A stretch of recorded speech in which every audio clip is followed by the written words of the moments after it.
Assalamualaikum warahmatullahi wabarakatuh. Di sini kami kelompok 8 yang terdiri dari Fani Eka Rismawati, NIM 1905520159 dan Devi Rindiani, NIM 1905520178. Di sini kami akan membahas tentang faktor-faktor penyebab terjadinya kecurangan dalam perspektif teori Pentagon dan cara-cara mencegah fraud atau kecurangan. Tujuan dari presentasi kami adalah untuk memenuhi ujian tengah semester mata kuliah audit investigatif. Sebelum kita membahas tentang faktor penyebab dan cara pencegahan fraud atau kecurangan, di sini kami akan terlebih dahulu menjelaskan apa itu fraud atau kecurangan. Nah, kecurangan atau yang biasa disebut juga fraud ini adalah tindakan curang atau segala bentuk cara licik yang dilakukan seseorang dengan sengaja untuk menguntungkan satu pihak, yaitu maupun perusahaan, institusi. Itu dapat berupa penipuan, kelicikan, persembunyian yang dilakukan secara tidak adil atau melanggar hukum yang mengakibatkan kerugian bagi pihak lain, kerugian materi maupun kerugian non-materi. Setelah kita mengetahui apa itu arti kecurangan, kita akan membahas tentang fraud Pentagon Theory. Nah, fraud Pentagon Theory atau biasa disebut dengan teori fraud Pentagon adalah teori yang dikemukakan oleh Claude Howard pada tahun 2010, di mana teori ini merupakan hasil pengembangan teori fraud yang telah ada dengan menyempurnakan teori fraud sebelumnya. Claude Howard melakukan pengembangan atas teori fraud yang telah ada karena dia itu merasa bahwa teori fraud terdapat kekurangan sebab masih ada faktor lain yang dapat mempengaruhi terjadinya fraud. Oleh karena itu, Claude Howard melakukan penelitian sehingga dari ketiga unsur yang ada di dalam teori sebelumnya, Claude Howard ini menambahkan dua unsur lagi, yaitu kompeten atau biasa disebut kompetensi dan arrogance atau biasa disebut arogansi. Nah, hasil dari penelitian yang ia lakukan menyatakan bahwa kedua unsur ini, yaitu kompetensi dan arogansi ini, turut berpengaruh dalam terjadinya fraud. Nah, dari penjelasan fraud Pentagon Theory tadi, Claude Howard menyatakan bahwa terdapat 5 faktor penyebab terjadinya fraud atau kecurangan. Dan dalam teori fraud Pentagon telah mencakup semua elemen dari teori fraud sebelumnya. Kelima unsur tersebut terdiri dari faktor keuangan dan non-keuangan, yaitu pressure atau tekanan, yang kedua opportunity atau kesempatan, yang ketiga rationalization atau rasionalisasi, yang keempat kompeten atau kompetensi, yang kelima arrogance atau arogansi. Nah, fraud Pentagon ini berfokus pada fraud yang dilakukan oleh top management. Hal ini karena fraud yang dilakukan oleh top management itu menyebabkan kerugian yang paling besar. Nah, karena kita sudah belajar apa itu kecurangan, apa itu teori fraud Pentagon, dan ternyata ada 5 unsur penyebab terjadinya kecurangan. Nah, kita mari membahas satu persatu faktor penyebab kecurangan. Yang pertama yaitu pressure atau tekanan. Nah, tekanan ini adalah dorongan yang diterima seseorang untuk melakukan kecurangan atau tindakan curang. Nah, tekanan ini yang menyebabkan seseorang melakukan kecurangan dapat berasal dari diri dan luar diri pelaku. Tekanan dapat berupa tekanan keuangan, tekanan lingkungan pekerjaan, dan keserakahan. Nah, kondisi keuangan yang buruk dan kebutuhan untuk memenuhi gaya hidup dapat menjadi pemicu seseorang itu melakukan tindakan curang. Nah, perusahaan memiliki target keuangan yang hendak dicapai, yaitu berupa laba, dan manajer sebagai pihak yang diberi tanggung jawab, maka manajer haruslah memenuhi target tersebut. Target keuangan tersebut secara tidak langsung menjadi tekanan bagi pihak manajer, sehingga tak jarang manajer akan melakukan tindakan kecurangan, yaitu dengan melakukan berbagai cara agar target keuangan yang ditetapkan dapat tercapai. Tidak hanya itu, ternyata target lain yang harus dicapai agar dapat memenuhi keinginan pihak eksternal berupa kondisi keuangan yang stabil pada perusahaan tersebut. Ketika keuangan perusahaan sedang dalam keadaan tidak stabil yang disebabkan oleh faktor ekonomi, industri, maupun yang lainnya, menyebabkan pihak manajer mengalami tekanan agar menunjukkan manajernya dalam mengelola aset. Nah, jumlah aset yang tinggi menjadi daya tarik tersendiri. Tetapi jika jumlah aset mengalami penurunan atau bahkan negatif, dapat membuat stakeholder itu menjadi tidak tertarik karena menganggap bahwa kondisi keuangan perusahaan yang sedang tidak stabil. Hal ini membuat stakeholder itu tidak tertarik. Selain itu, adanya tekanan dari pihak eksternal dapat memicu terjadinya kecurangan atau fraud. Nah, bentuk tekanan tersebut itu dapat berupa tuntutan untuk memperoleh penambahan utang atau tambahan modal pembiayaan agar tetap kompetitif dan dapat bertahan, serta menjaga keunggulannya dari para pesaing. Nah, dengan adanya keharusan untuk memperoleh tambahan dana melalui hutang ini, menimbulkan adanya kecurangan dari pihak manajer. Nah, jadi tekanan itu mempengaruhi terjadinya fraud. Nah, faktor pertama tadi tekanan sudah dijelaskan ya.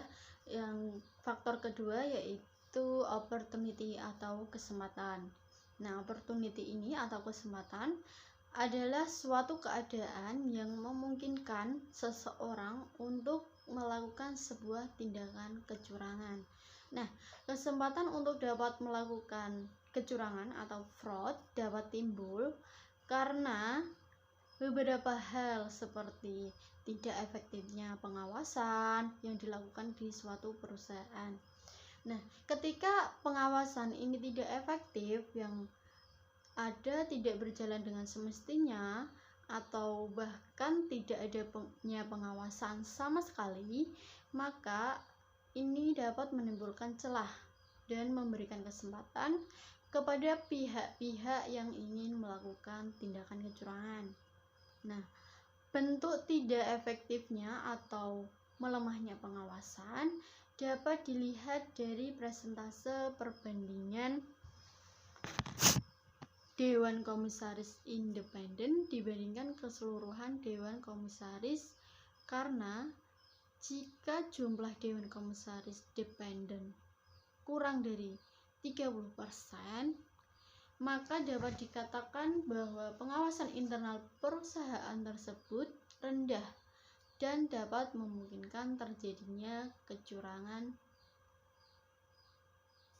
atau tindakan fraud. Nah, jadi yang pertama tadi adalah faktor penyebabnya itu tekanan, dan yang kedua itu opportunity atau kesempatan. Kecurangan itu ada karena adanya kesempatan. Nama saya Devi Rindiani, NIM 1905520178. Di sini saya akan menjelaskan mengenai faktor penyebab terjadinya fraud yang ketiga, yaitu rasionalisasi.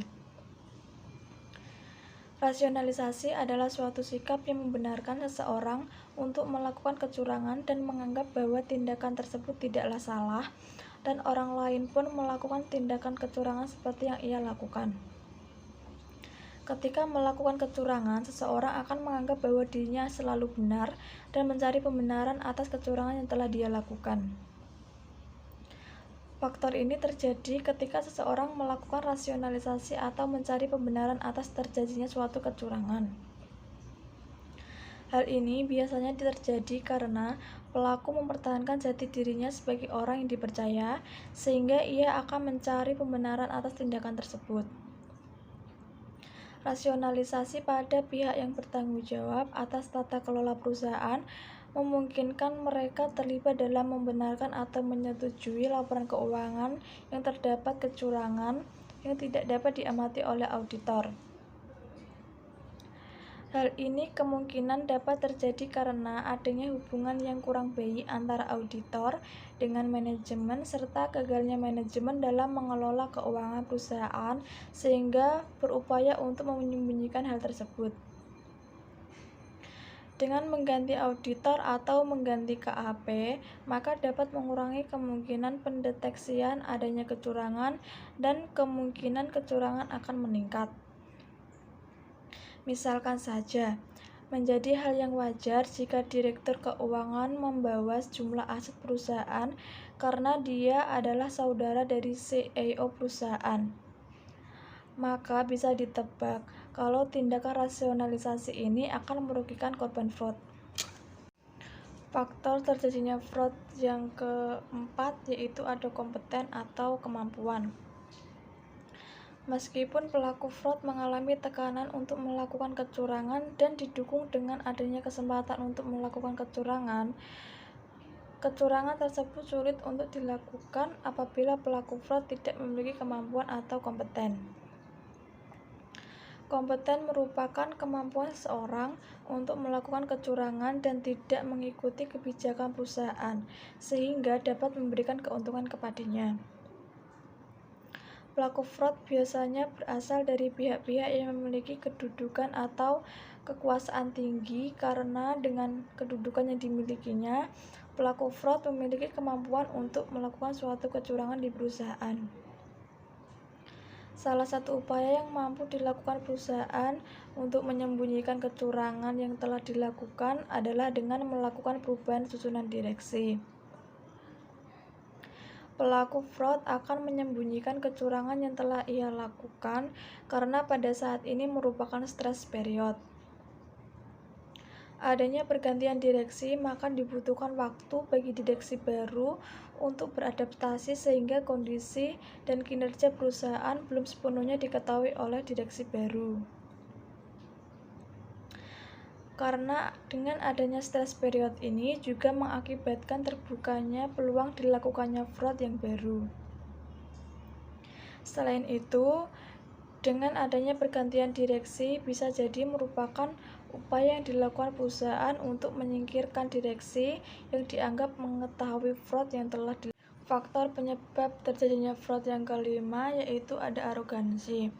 Arogansi merupakan sebuah sikap superioritas di mana ia meyakini bahwa kebijakan dan prosedur yang ada di dalam perusahaan tersebut tidak berlaku untuk dirinya. Arogansi dapat pula diartikan sebagai sikap yang dimiliki seseorang yang merasa bahwa dirinya lebih mampu dan peraturan yang ada di perusahaan tidak berpengaruh kepadanya. Arogansi lebih ditunjukkan oleh seseorang yang memiliki kedudukan tinggi dalam sebuah perusahaan. Hal ini dilakukan karena ia ingin memperlihatkan posisinya dan tidak ingin kehilangan jabatan tersebut. Bentuk dari tindakan tersebut ia lakukan dengan memajang foto dirinya dalam laporan keuangan. Fraud akan dilakukan agar kondisi perusahaan terlihat baik dan dapat mempertahankan arogansinya. Semakin banyak foto dirinya dalam laporan keuangan, maka semakin tinggi pula sikap arogansinya. Arogansi bisa diartikan sebagai sikap atau sifat congkak yang dimiliki seseorang yang menganggap bahwa dirinya mempunyai kemampuan untuk melakukan tindakan fraud. Sifat arogansi pada seorang CEO atau agent dapat timbul dikarenakan CEO mempunyai sifat self-interest yang besar di mana CEO akan lebih mendahului kepentingan diri sendiri daripada memaksimalkan kepentingan principals. Sifat arogansi CEO yang tinggi dapat menyebabkan kecurangan pelaporan keuangan dapat terjadi. Hal tersebut dikarenakan CEO yang mempunyai arogansi yang tinggi dapat menyebabkan melakukan berbagai cara untuk melindungi status, kedudukan, serta jabatan yang dimilikinya. Salah satunya dengan melakukan kecurangan pelaporan keuangan. CEO yang tidak mau untuk kehilangan jabatan serta status yang dimilikinya biasanya akan lebih sering menunjukkan kepada publik terkait jabatan serta status yang mereka miliki di laporan tahunan. Nah, kita sudah membahas tentang adanya penyebab kecurangan atau terjadinya fraud. Maka kita di sini dengan adanya kecurangan itu harus ada pencegahan agar tidak ada kecurangan lagi. Nah, pencegahan itu bisa dilakukan dengan 3 cara. Yang pertama yaitu dengan pengendalian internal, yang kedua ada tata kelola yang baik, dan yang ketiga ada iman. Nah, kita akan membahas satu persatu. Yang pertama yaitu pengendalian internal. Apa sih pengendalian internal itu? Nah, pengendalian internal itu sendiri adalah proses yang dilakukan atas amanat dari dewan direksi atau manajemen dalam suatu organisasi yang bertujuan untuk melindungi aset suatu perusahaan serta memastikan bahwa kepatuhan pada hukum dan peraturan yang berlaku itu sudah dilakukan dengan baik. Nah, pengendalian internal itu dapat dilakukan dengan cara sebagai berikut. Yang pertama yaitu membangun struktur pengendalian internal yang baik, yaitu dengan cara menjalin informasi dan komunikasi yang benar melalui pengidentifikasian, penangkapan, dan pertukaran informasi dalam suatu bentuk dari waktu yang memungkinkan orang melaksanakan tanggung jawab mereka. Pengendalian internal. Yang kedua adalah mengefektifkan aktivitas pengendalian. Nah, mengefektifkan aktivitas pengendalian ini bisa dilakukan dengan review kinerja, yaitu membandingkan kinerja yang telah dilaksanakan dengan anggaran menghubungkan satu rangkaian data yang berbeda operasi atau keuangan satu sama lain, bersama dengan analisis atas hubungan dan tindakan penyelidikan serta perbaikan. Selain itu, mengefektifkan aktivitas pengendalian ini bisa dilakukan dengan cara pemisahan tugas, yaitu di mana pemberian tanggung jawab ke orang yang berbeda untuk memberikan otorisasi, pencatatan transaksi, menyelenggarakan penyimpanan aset. Nah, ini itu ditujukan untuk mengurangi kesempatan bagi seseorang itu dalam berbuat kecurangan maupun mengurangi kesempatan menyembunyikan kecurangan dalam menjalankan tugasnya dalam keadaan normal. Yang ketiga yaitu meningkatkan kultur organisasi. Nah, meningkatkan kultur organisasi ini dapat dilakukan dengan cara pengimplementasian CGC atau biasa disebut dengan tata kelola. Nah, agar dapat mendorong kinerja sumber-sumber perusahaan bekerja secara efisien dan efektif, maka CGC atau tata kelola yang baik itu perlu dilakukan, yaitu untuk menghasilkan nilai ekonomi jangka panjang yang kesinambungan bagi para pemegang saham maupun masyarakat sekitar secara keseluruhan dengan berdasarkan pada prinsip keadilan, transparansi, akuntabilitas, tanggung jawab, moralitas, kehandalan, dan komitmen. Pengendalian internal itu sendiri terdapat beberapa definisi. Yang pertama yaitu definisi sebelum tahun 1992 yang menyatakan bahwa pengendalian internal itu adalah kondisi yang diinginkan dan merupakan hasil dari berbagai proses yang dilaksanakan suatu entitas untuk mencegah dan menimbulkan efek jera terhadap seseorang yang melakukan tindakan kecurangan. Nah, definisi kedua yaitu sesudah tahun 1992 yang menyatakan bahwa pengendalian internal itu adalah sebuah proses atau proses yang dirancang dan direncanakan oleh komite atau dewan manajemen dan pegawai untuk memberikan kepastian yang memadai dalam mencapai kegiatan usaha yang efektif dan efisien, serta andal dalam keuangan dan patuh terhadap undang-undang serta peraturan lain yang relevan. Nah, yang ketiga yaitu definisi ketiga menyatakan bahwa untuk tujuan audit saldo keuangan, struktur pengendalian internal suatu entitas terdiri dari 3 unsur. Yang pertama yaitu lingkungan pengendalian, yang kedua sistem akuntansi, dan yang ketiga adalah prosedur pengendalian. Nah, definisi keempat ini dikhususkan untuk tindakan kecurangan yang menyatakan bahwa pengendalian internal adalah suatu sistem dan prosedur yang bertujuan khusus dirancang serta melaksanakan untuk tujuan utama yaitu untuk mencegah terjadinya fraud atau menghalangi terjadinya kecurangan. Ada 2 macam pengendalian internal untuk pencegahan fraud, yaitu pengendalian internal aktif dan pengendalian internal pasif. Nah, kita akan bahas satu-satu. Pengendalian internal aktif adalah bentuk pengendalian internal yang sering digunakan karena sarana-sarana pengendalian internal aktif umumnya itu sudah dikenal orang dalam sistem akuntansi.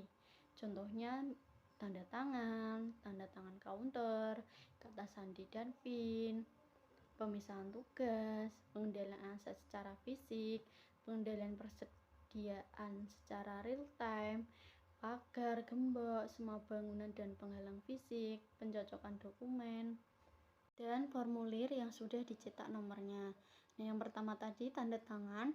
Tanda tangan itu merupakan bila ada dokumen yang tidak ada tanda tangannya, maka dokumen tersebut itu tidak sah. Asumsinya itu begini, tanpa tanda tangan apa yang seharusnya dilaksanakan, misalnya pembayaran, itu menjadi tidak dapat terlaksana kalau tidak ada tanda tangannya. Nah, yang kedua itu tanda tangan counter. Nah, pembubuhan lebih dari 1 tanda tangan dianggap lebih aman, khususnya bagi pihak ketiga atau pihak di luar perusahaan atau lembaga yang bersangkutan. Nah, anggapannya itu adalah penanda tangan lainnya mengawasi rekannya. Sebenarnya dalam fraud memasukkan lebih dari 1 tanda tangan tidak lebih sulit dari memasukkan 1 tanda tangan. Yang ketiga itu password dan PIN atau nomor identifikasi personalia. Nah, sarana ini menjadi populer ketika manusia berinteraksi dengan komputer. Tanpa password atau PIN, seseorang itu tidak bisa mengakses apa yang diinginkannya. Oleh karena itu, password dan PIN menjadi sarana yang sangat penting. Kuncinya adalah kerahasiaan, entah itu kita harus merahasiakan PIN atau password, entah itu pada keluarga ataupun rekan kita, karena dengan kita misalnya meminjamkan password atau PIN kita akan mudah ditipu oleh pelaku yang melakukan tindakan fraud.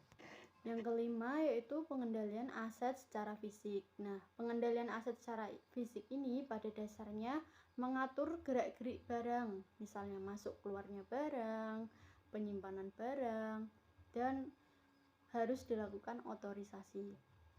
Di sini justru titik lemahnya itu dokumen dan tanda tangan itu mudah dipalsukan.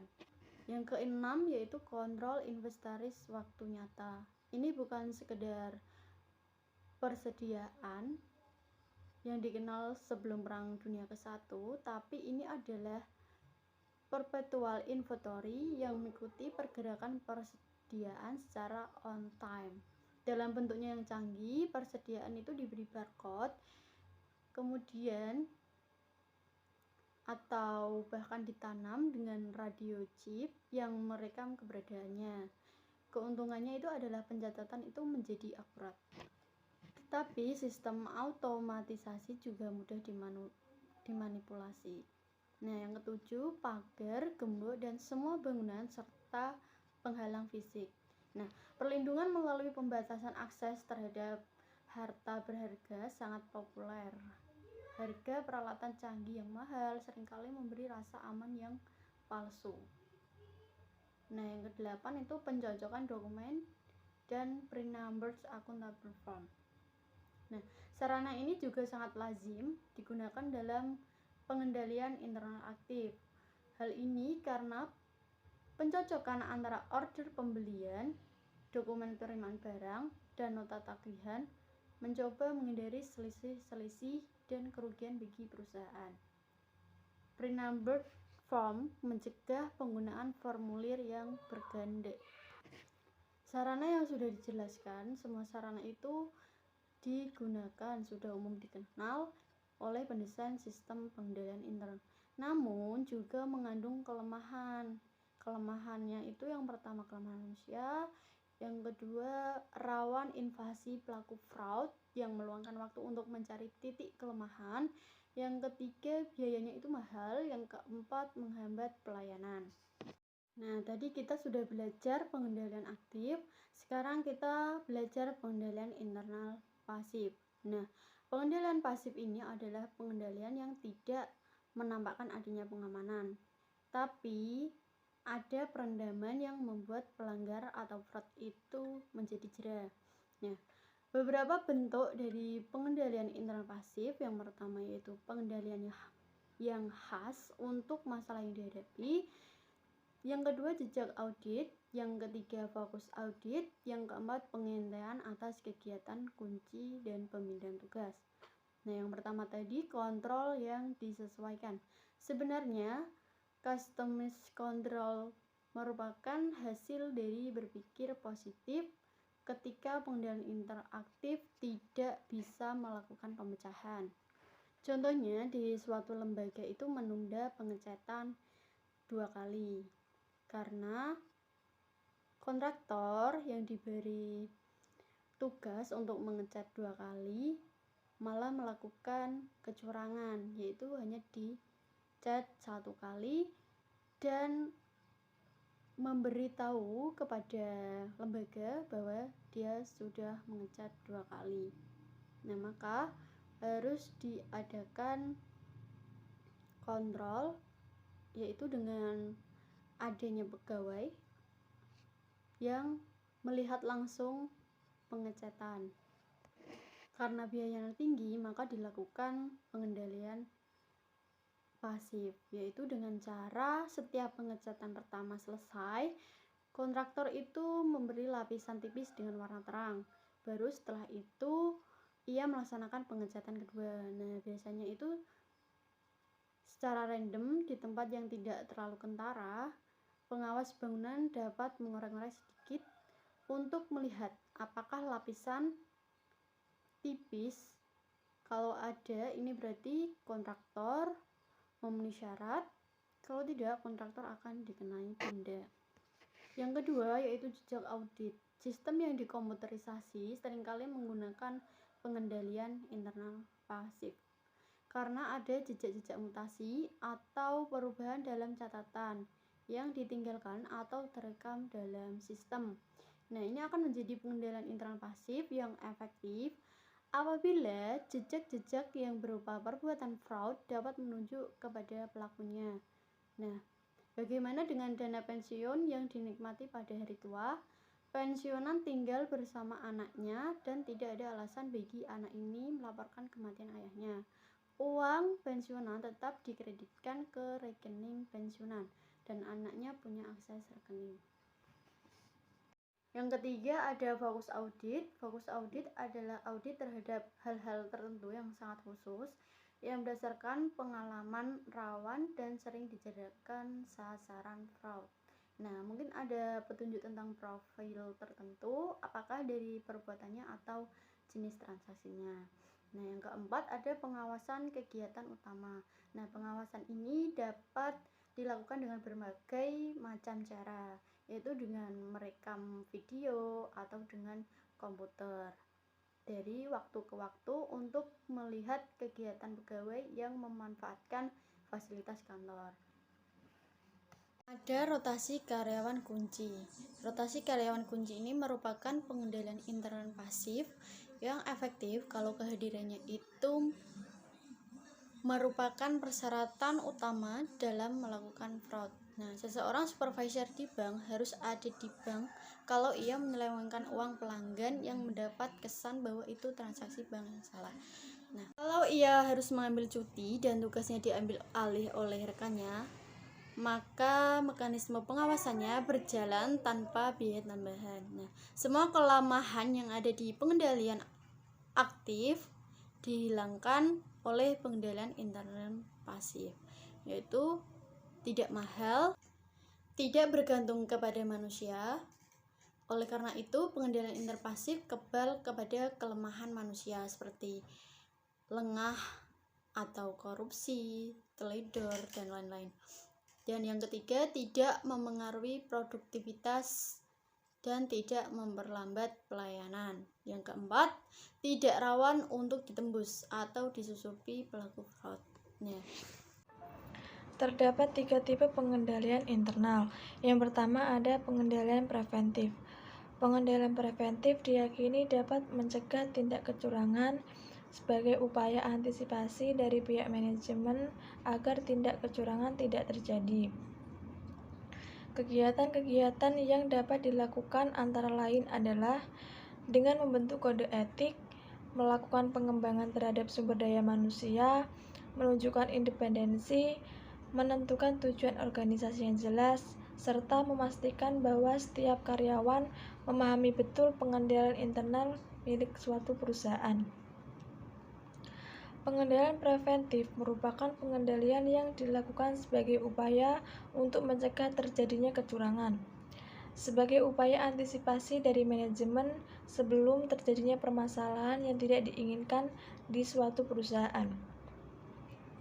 Strategi preventif dibuat dan dilaksanakan dengan diarahkan pada hal-hal yang menjadi penyebab munculnya tindakan curang maupun korupsi. Setiap penyebab korupsi yang dapat diidentifikasi harus dibuat upaya preventif agar dapat meminimalkan penyebab korupsi atau curang, dan juga diperlukan upaya yang dapat meminimalkan peluang untuk melakukan suatu kecurangan di suatu perusahaan.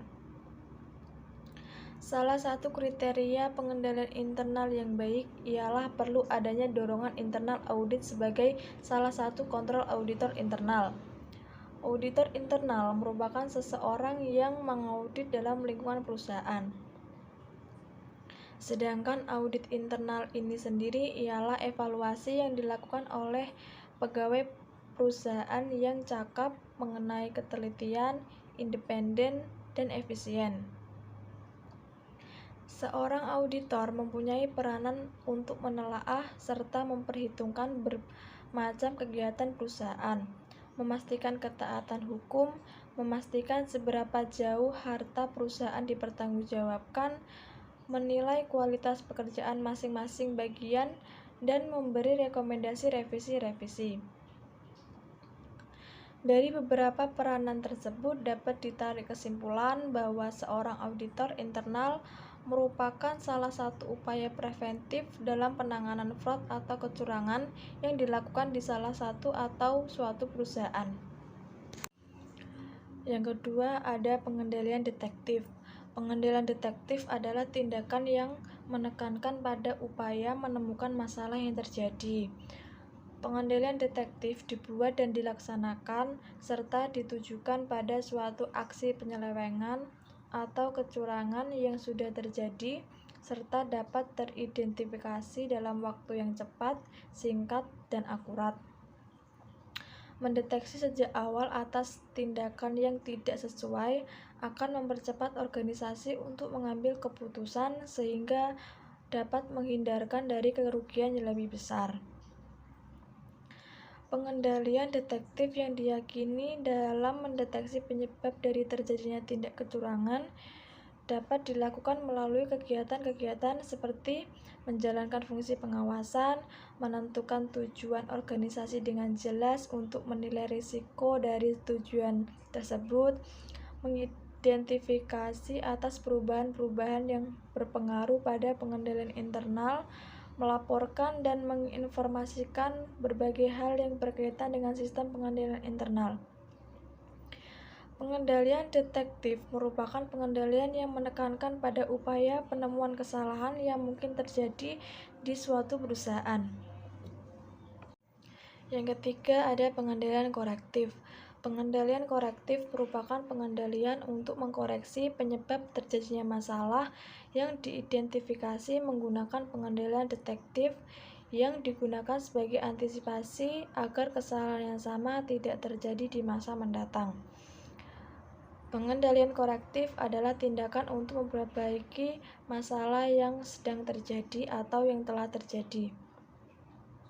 Strategi ini dilaksanakan setelah mengidentifikasi menggunakan pengendalian detektif.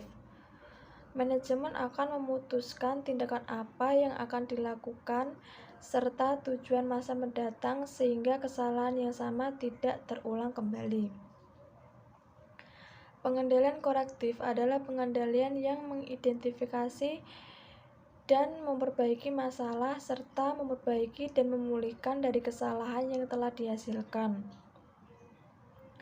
Pengendalian korektif bertujuan untuk mengatasi risiko yang telah ditemukan dengan mendesain ulang sistem pengendalian yang sedang berjalan, yaitu dengan melakukan tindakan hukum, tindakan disiplin mendesain ulang atau menguatkan proses dan kontrol. Pencegahan terjadinya fraud yang selanjutnya adalah Good Corporate Governance. GCG merupakan tata kelola perusahaan yang berdampak dalam mencegah terjadinya fraud.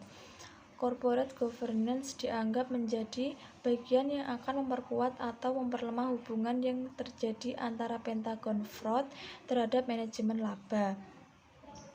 Mekanisme GCG menurut Gray dan Redbook 2009 mengungkapkan dengan adanya sebuah mekanisme corporate governance dalam perusahaan berarti perusahaan telah memiliki serangkaian aturan, prosedur sekaligus hubungan yang jelas antar berbagai pihak, baik pihak yang mengambil keputusan maupun pihak pengawas terhadap keputusan.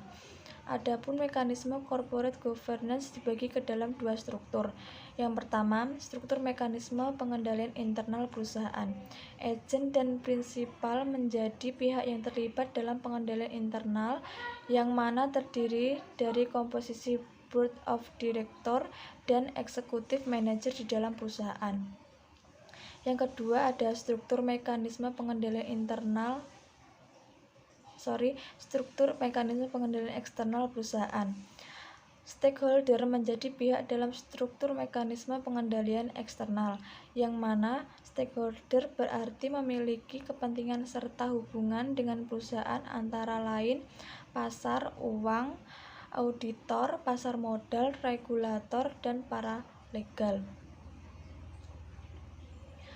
Keberadaan komite audit mampu melakukan pengawasan terhadap penerapan GCG dalam mencegah terjadinya fraud dalam perusahaan dan penerapan prinsip-prinsip GCG menjadi kunci pencegahan fraud, serta implementasi GCG yang baik mampu meningkatkan kinerja perusahaan, khususnya kinerja keuangan, sehingga dapat meningkatkan kepercayaan investor yang tertarik melakukan investasi. Dalam upaya mencegah fraud, penerapan GCG berperan dalam mewujudkan budaya jujur, etika yang tinggi, tanggung jawab manajemen yang baik dalam melakukan pencegahan dan evaluasi atas potensi fraud, fungsi komite audit yang lebih baik dalam melakukan pengawasan. Untuk mencegah dan mendeteksi kecurangan, selain implementasi good corporate governance, dibutuhkan pula sistem yang dapat memastikan berjalannya proses pengendalian pada level transaksi. Potensi fraud dapat diminimalkan dengan penerapan good corporate governance. Secara umum, terdapat 3 elemen yang dibutuhkan dalam upaya pencegahan terjadinya kecurangan, yaitu pimpinan organisasi yang bersih, tata kelola perusahaan yang baik, dan penerapan sistem pengendalian internal yang baik. 5 prinsip corporate governance yang harus diwujudkan dalam pelaksanaan GCG oleh perusahaan meliputi transparansi, accountability, responsibility, independensi, dan fairness. Transparan atau transparansi yaitu keterbukaan dalam melakukan proses pengambilan keputusan dan keterbukaan dalam mengemukakan informasi material dan relevan mengenai perusahaan. Perusahaan harus menyediakan informasi yang material dan relevan dengan cara yang mudah diakses dan dipahami oleh pemangku kepentingan mengenai struktur dan operasi korporasi. Yang kedua ada akuntabilitas atau accountability, yaitu kejelasan fungsi, pelaksanaan, dan tanggung jawab organ sehingga pengelolaan perusahaan terlaksana secara efektif. Perusahaan harus dapat mempertanggungjawabkan kinerjanya secara transparan dan wajar. Yang ketiga ada pertanggungjawaban atau responsibility, yaitu kesesuaian di dalam pengelolaan perusahaan terhadap peraturan perundang-undangan yang berlaku dan prinsip-prinsip korporasi. Tanggung jawab perusahaan tidak hanya diberikan kepada pemegang saham, juga kepada stakeholder, tetapi juga kepada pihak-pihak yang berkepentingan lainnya. Selanjutnya yang keempat ada independensi atau independence, yaitu suatu keadaan di mana perusahaan dikelola secara profesional tanpa benturan kepentingan dan pengaruh atau tekanan dari pihak manapun yang tidak sesuai dengan peraturan perundang-undangan yang berlaku dan prinsip-prinsip korporasi yang sehat. Untuk melancarkan pelaksanaan asas GCG, perusahaan harus dikelola secara independen sehingga masing-masing organ perusahaan tidak saling mendominasi dan tidak dapat diintervensi oleh pihak lain. Yang terakhir ada kesetaraan dan kewajaran atau fairness, yaitu keadilan dan kesetaraan di dalam memenuhi hak-hak stakeholder yang timbul berdasarkan perjanjian dan peraturan perundang-undangan yang berlaku. Dalam melaksanakan kegiatannya, perusahaan harus senantiasa memperhatikan kepentingan pemegang saham dan pemangku kepentingan lainnya berdasarkan asas kesetaraan dan kewajaran. Corporate Governance atau GCG juga mempunyai 7 fungsi, meliputi fungsi pengawasan, fungsi manajerial, fungsi internal audit, fungsi hukum dan penasihat keuangan, fungsi audit eksternal, dan fungsi pemantauan. Salah satu contoh implementasi Good Corporate Governance untuk pencegahan fraud ada pada Lembaga Perkreditan Desa atau LPD, yang merupakan suatu lembaga keuangan yang dikelola oleh komunitas desa adat di Bali. LPD bergerak dalam usaha simpan pinjam yang bertujuan untuk meningkatkan pembangunan perekonomian di desa Pakraman. Menurut Peraturan Daerah Nomor 2 Tahun 1988 dan Nomor 8 Tahun 2002 mengenai LPD, tujuan pendirian LPD adalah untuk mendukung pembangunan ekonomi pedesaan melalui peningkatan kebiasaan menabung masyarakat desa dan menyediakan kredit bagi usaha skala kecil. Selain itu, untuk menghapuskan bentuk-bentuk eksploitasi dalam hubungan kredit, untuk menciptakan kesempatan yang setara bagi kegiatan usaha pada tingkat desa, dan yang terakhir, untuk meningkatkan tingkat monetisasi di daerah pedesaan tersebut.